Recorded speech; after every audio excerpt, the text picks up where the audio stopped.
El Génesis revisado 8 Adán esclavo por encargo parte 2. No cabe duda de que todos intentan contar la misma historia, porque todos hablan de una primera pareja. No hay duda de que su origen es sumerio, en cuyos textos encontramos las descripciones más elaboradas y la mayor cantidad de detalles sobre la maravillosa hazaña. La mezcla de los genes divinos de los Anunnaki con los genes terrenales de Apeman por fertilizando el óvulo de una mujer mono. Fue fertilización in vitro, en tubos de vidrio, como se muestra en esta representación en un sello cilíndrico, Fig. 51. Y, como vengo diciendo desde que la ciencia y la medicina modernas lograron la hazaña de la fertilización in vitro, Adán fue el primer bebé probeta. Hay razones para creer que cuando Enki hizo la sorprendente sugerencia de crear un trabajador primitivo a través de la manipulación genética, ya había concluido que la hazaña era posible. Su sugerencia de llamar a Ninti para la tarea tampoco fue una idea espontánea. Sentando las bases para los eventos subsiguientes, el texto de Atrahasis comienza la historia del hombre en la Tierra con la asignación de tareas entre los principales Anunnaki. Cuando la rivalidad entre los dos medios hermanos, Enlil y Enki, alcanzaron niveles peligrosos, Anu les hizo echar suertes. Como resultado, Enlil obtuvo el dominio sobre los antiguos asentamientos y operaciones en el Edén bíblico, y Enki fue enviado a África para supervisar el Akfu, la tierra de las minas. Como gran científico que era, Enki seguramente pasó parte de su tiempo estudiando la flora y fauna de su entorno, así como los fósiles que, unos 300.000 años después, los Leakei y otros paleontólogos han estado descubriendo en el sureste de África. Como lo hacen los científicos hoy, Enki también debe haber contemplado el curso de la evolución en la Tierra. Como se refleja en los textos sumerios, llegó a la conclusión de que la misma semilla de vida que Nibiru había traído de su anterior morada celestial había dado lugar a la vida en ambos planetas. Mucho antes en Nibiru, y más tarde en la Tierra, una vez que esta última había sido sembrada por la colisión. El ser que seguramente lo fascinó más fue Apeman, un escalón por encima de los otros primates, un homínido que ya caminaba erguido y usaba piedras afiladas como herramientas, un protohombre, pero aún no un humano completamente evolucionado. Y Enki debe haber jugado con el intrigante desafío de jugar a ser Dios y realización de experimentos de manipulación genética. Para ayudar en sus experimentos, le pidió a Ninti que fuera a África y estuviera a su lado. La razón oficial era plausible. Ella era la directora médica. Su nombre significaba Lady Light. Más tarde fue apodada Mami, la fuente de la Madre Universal. Ciertamente, había una necesidad de servicios médicos, considerando las duras condiciones en las que trabajaban los mineros. Pero había más. Desde el principio, Enlil y Enki competían por sus favores sexuales, ya que ambos necesitaban un heredero varón con una media hermana, que era ella.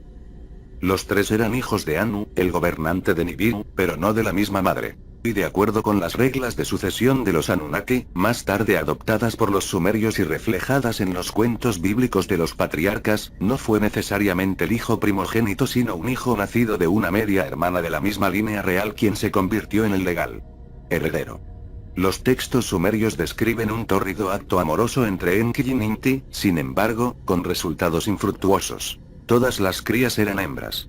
Por lo tanto, hubo más que un interés en la ciencia que llevó a la sugerencia de Enki de llamar a Ninti y asignarle la tarea. Sabiendo todo esto, no debería sorprendernos leer en los textos de creación que, primero, Ninti decía que no podía hacerlo sola, que tenía que contar con el consejo y la ayuda de Enki. Y segundo, que tenía que intentar la tarea en el Akfu, donde se disponía de los materiales e instalaciones adecuados. De hecho, los dos deben haber realizado experimentos juntos mucho antes de que se hiciera la sugerencia en la asamblea de los Anunnaki de hacer un Adán a nuestra imagen. Algunas representaciones antiguas muestran hombres toro acompañados de hombres mono desnudos, Fig. 52, o hombres pájaro, Fig. 53.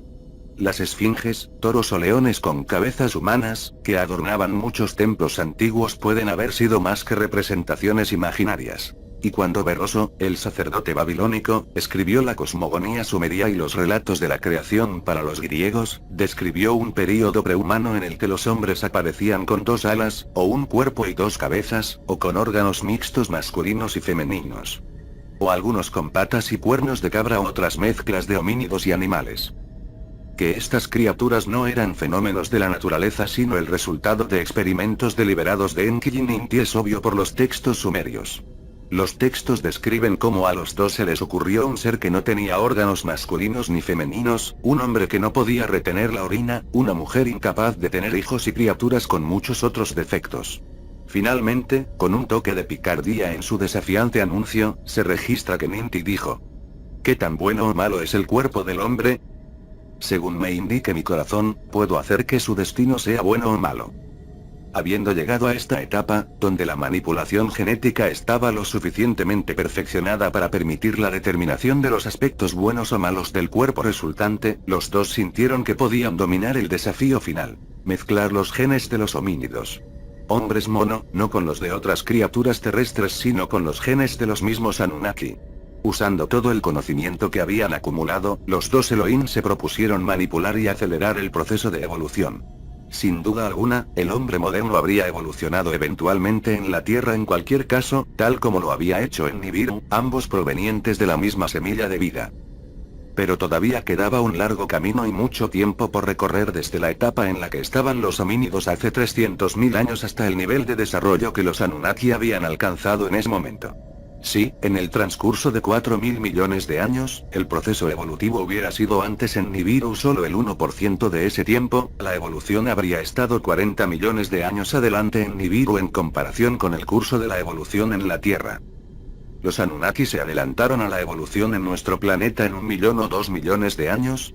Nadie puede decir con certeza cuánto tiempo habría tardado el Homo sapiens en evolucionar naturalmente en la Tierra a partir de los homínidos anteriores, pero seguramente 40 millones de años habrían sido tiempo más que suficiente.